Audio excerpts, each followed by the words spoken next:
Your theme song for the bonus topic. Hey, welcome to the bonus topic. Yeah. Okay, we're in the bonus topic of Around the Lens. Me trying out my theme song for it. No.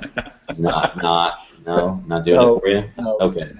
We'll get that professionally recorded. Anyways, our bonus topic this week is all about drones. We've talked about drones in the past, their capability, their functionality, what they can do. But of course, the worst has now happened. A drone has attacked a person, not intentionally, but I guess this drone fell out of the sky at a event. Let me see. It was a DJI Phantom 3 at a race, 5K race in Quebec, and it fell from about 33 feet, striking the woman on the head. And I watched the video, and if you want to see it, it's on F-Stoppers. Link in the show notes. I was watching the video, and like most videos, I kind of just sort of pay attention to it while I'm watching other things. And I thought I was going to see the drone fall from the camera I was looking out of because it looks like this is shot from a drone. But no, you're actually watching a drone fall that's being captured by another drone. And the first time I watched it, I'm like, I didn't see anything. And then I watched it again, and that drone fell on that lady's face. Oh, so bad. Oh, it looked like that must have hurt. So, what do you guys think of this? I mean, do you use drones in your work? Do you think about using drones in your work? I mean, you both do commercial work, so I'm sure there's calls to use it or do work with it. And if you were to use drones, how do you protect yourself in the event perhaps something like this? Because I don't think the drone operator intended for this to happen. I think this happened. How do you protect yourself in the event that perhaps some rogue drone goes develops AI and starts attacking people? What do you do, Well, I Matt? have a drone. I do. I have a drone. I just recently bought one. Which one? I got a DJI Phantom 3, Okay, I like and that. You wait till the Phantom 4 comes out, and then you get the Phantom 3. Smart. bingo. Yep. I think almost what $200-300 cheaper. Yeah. And so I've taken it out one or two times just to kind of goof off. What a lot of people don't realize is that if you're doing commercial work, it's like you have to go through so much red tape. Yeah. I mean, it's a lot of red tape to fly commercially. So I just kind of left it in the box until they put it back in the box and just set it on the floor until they figure out what they're going to do. I know last week they came out with some literature in regards to the new requirements or upcoming requirements for drone operators to make it a little easier. But then the next week you have this happens. So Yeah. now they're probably gonna be like, okay, let's go back and let's make some adjustments. One thing that they could do that I think would be beneficial would be insurance. And I'm not sure if that would, as if we since we already have insurance, would that extend to what we are, a drone review to add one on or what have you. But I think having a proper training and and having it insured will kind of fix that. But you're still not, you're still prone to machine error. I mean, I'm sure this won't be the last time we see something like this happen. It's just unfortunate, but drones are new. I mean, it's you're kind of dealing with something that uncharted territory, uncharted water rather, and Yeah. it's something that you just kind of have to we have to kind of see what the future holds. Okay. Daniel? Yeah, I don't use a drone yet. I would love to use it. I know, I think I saw 60 days they're going to make it where you can use drones for journalism. They're going to change the regulations on that. Uh, but yeah, I have insurance through Hayes. I got because of MPPA, and they have a separate form just for drone insurance. Glad to know that. Yeah, Really? yeah, because like I sent it in, and they asked if I have a drone because there's a whole another set of stuff you have to do for drones. So I would think that that might cover for like accidents, like maybe more closer to like car insurance or something for something like that. Yeah, I haven't bought a drone yet. I plan on buying one soon. I know a lot of actually another guy that was on the show, Dane. He uses that for weddings, for all kinds of stuff, and his stuff's great. And it makes me really want to go out and buy a drone and use it for everything. But for right now, I'm just gonna hold off until I know I can't get sued by anybody and I can't get fined by the government for not having the right license or anything like that. Well, Daniel, let me ask you this: was there additional cost on that to add it, or was it just a checkbox? It was just another form, but I'm sure that they would charge you more to do that. I'm gonna look into that.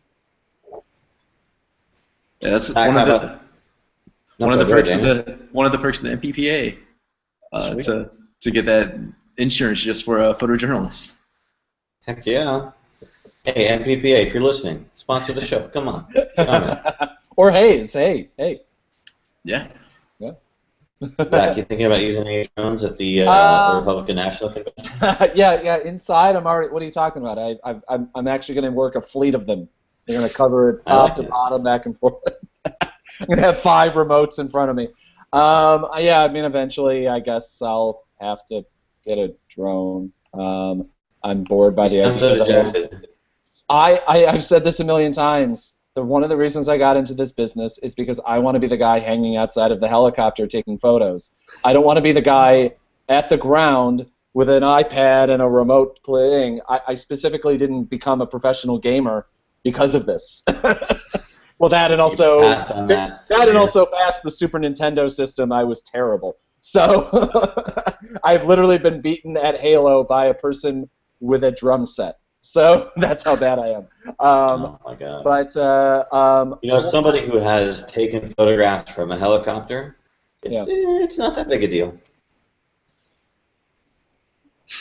I'd like the opportunity to say it's not a big a deal, but what surprises me, I mean, somebody in the comment was just they show like one of the the trucks out of the old military planes that drop out and then automatically a parachute pops up. I don't understand how that's not a standard thing. I actually thought when I first saw drones, I'm like, well, that's got to be a standard thing that happens. Is that once because it knows when it's losing it knows when it's losing whether it be altitude or however it understands things. Why doesn't it pop automatically the blade should stop running once it's like on, and then a parachute pops up, and then worst case scenario it slowly drifts into somebody or whatever happens. I mean, like I've been around a couple drone shoots and it's freaking terrifying. These they're plastic blades, yeah, but I've watched them put massive chips into drywall, and they have no covers around them. I mean, it's just, I don't know. I mean, I understand that they're trying to make them as cheap as humanly possible so that they get out there as much as possible. But I mean, the ones that are used, at least being allowed to use in professional settings like this, need to have some sort of safety precautions along with them. Because it's just, I mean, this is going to happen. I mean, I'm quite certain that this has happened more than this one time. It's just that this one hit somebody really badly, and also just happened to get on camera. But I mean, the chances are all the people that are flying them at parks and at beaches and stuff like that, of course it's gonna they drop all the time. And it's actually, I mean, the bigger thing too is that if I have this $500 drone or whatever, and you want to fly it over water, you want to fly it over these different scenarios, the chances that at least it has a chance to drift down or restart or something, I don't know. It just seems like the tech's not there yet, but they're pushing it forward because it's cool, so I don't know. At least it wasn't like an octocopter with a cinema camera on it that would be dead. You have been decapitated. I don't know if you noticed my face, but I was watching the Petapixel has the animated the GIF, the one little portion of it. And it's like that thing fell hard on that person. Yeah. And the person was standing outside of the crowd too, so it wasn't even like it fell over. She's standing out alone, walking with one person, and then that's the luck. That's also my luck, so I know I would get hit. Well, maybe she's one of those people who thinks, oh, if I get pooped on by a bird, that's good luck. I should go buy a lottery ticket. Maybe she went to buy a lottery ticket after this, and she won. And that paid for her medical expense. Yeah. Yeah, I think the drones are great. I mean, I've seen a lot more views of the DJI Phantom 4, and it really intrigues me as a drone like that. I might be interested in getting, but I don't know. Every time I think about getting a drone, I know I would probably just play with it for like 5 minutes, shoot it as high as it can go, and then yeah, that's about it. I just don't do enough where I think I would get it. Garner.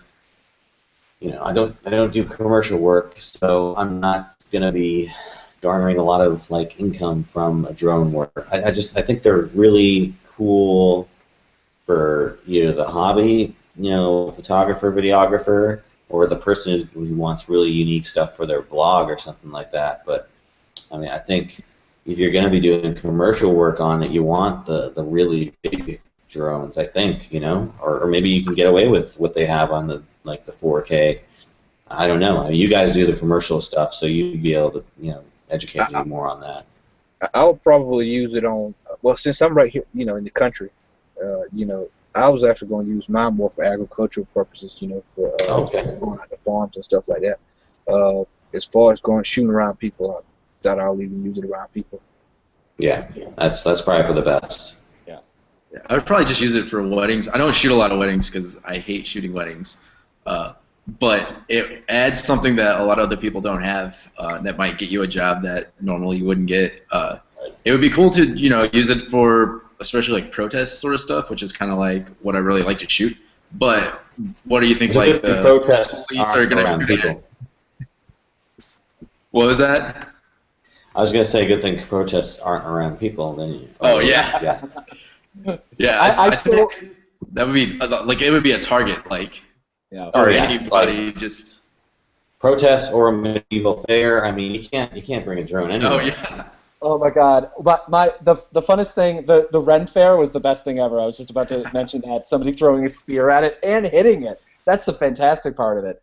But I remember it was a couple of years ago. It was before drones were really prominent. They were like $2,000, $3,000. And I'm trying to remember what protest I was covering. It might have been like one of the later Occupy protests.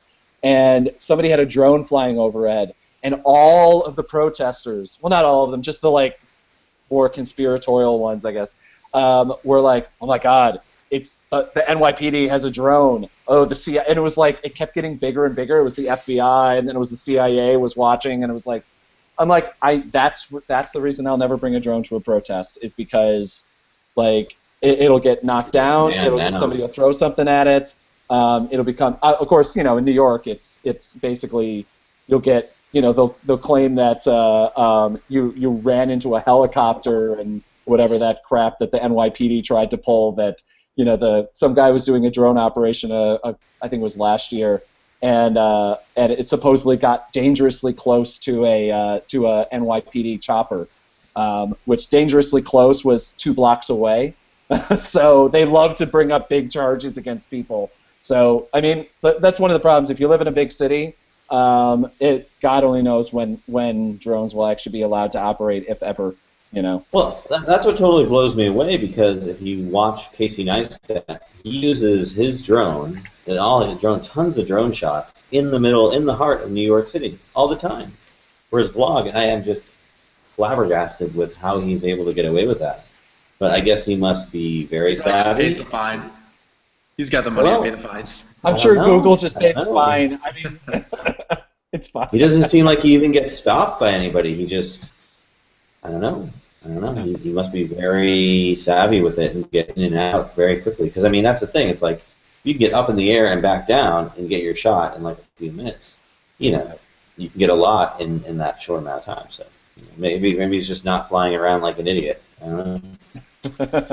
Or he's Casey Neistat and is well enough connected with all the right corporations in New York City, and he gets away with it. Maybe. His New York street level celebrity status gets him out of having to deal with the police. Yeah, those aren't celebrities and they're upper class and they just pay their way out of everything. Yep. All right. Well, that's about it for our bonus topic. Matt, what happened to your lower third? I was looking. Oh no! It's vanished away. Yeah. It was almost a clean sweep of lower thirds. Oh, so I was really feeling it. All right. Well, next time we'll have you on. We'll have have that lower third on the whole time. But all right. Well, that's about it for the bonus topic. Again, thank you for listening. Thank you for watching. If you're a Patreon, thank you for supporting the show. And that's about it. Have a good night. Bye.